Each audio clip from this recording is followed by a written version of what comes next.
I would have to say it was my late Aunt Colleen's transition from this plane to the next.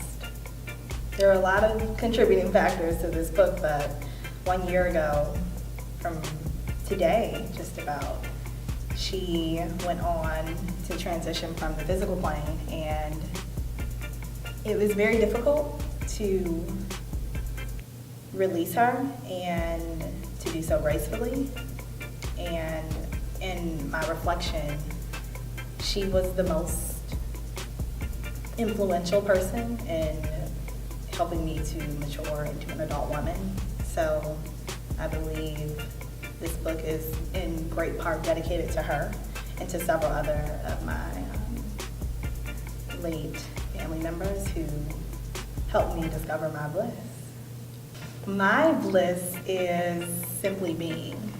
I wish I could spice it up and make it something more than that, but every day when I wake up and I look myself in the mirror, I can honestly say that for once in my life, I make me happy.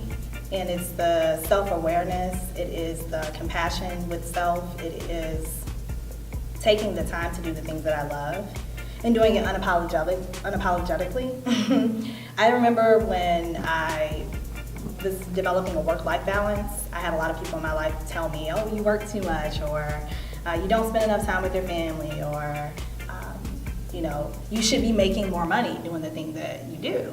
Owning a consulting firm, having a team, I've kind of done a lot in a little bit of my living time here on this plane, and it's interesting to see that after it was all said and done, writing this book was really a love letter to myself, and my bliss is simply my presence, and I'm feeling quite great and comfortable with just being me these days.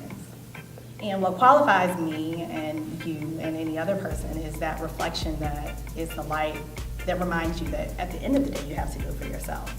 I have fortunately found a way to express that, and I want other people to find their true voice and express what their bliss is, and if they haven't quite figured that out, then I kind of serve as that bridge between discovering and expression of bliss. So all I am is someone who found they're happy and refuses to ever let it go again. That doesn't mean that I don't have days where I'm not 100% jumping for joy. It doesn't mean that I won't, get the straight face and handle my business. But at the end of the day, there is so much to be grateful for. So I don't need any greater qualifications than that, just being. The social climate, one of those questions. I'll be honest, there's two sides to this. In a world of police brutality, patty pies and Paris streaming into our system all of the time, 24 hours, 7 days, social media is playing a major part in social change. And my vision was to create a tool that could help filter out some of the holographic inserts that media utilizes to keep us kind of desensitized from the truth and from ourselves. And so in one way, me writing the book was just my expression, and it was my gift to myself, as I said before. But on a cellular level, it is creating change in what we are perceiving and how we can go inward to make real change. So if you were to read 7 Days of Bliss, I would hope that you would, number one, wake up within yourself the things that are your greatest assets. For me, it's speaking to others, helping them have great reflection of themselves, and then also dealing with the things that are not serving them. And in the media right now, we're getting fed things that do not serve us, yet it's very hard to get away from that.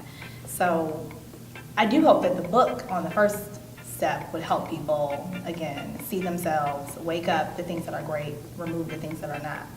After that, I would hope that the expression kicks in. And so I make a conscious decision what I share with people on a daily basis, the words that I use, the phrases, everything is very conscious. And when it's not, I oftentimes have great reflectors around me correcting me or giving me tips and pointers on how to manifest with my words and with my thoughts and with my actions and with my energy.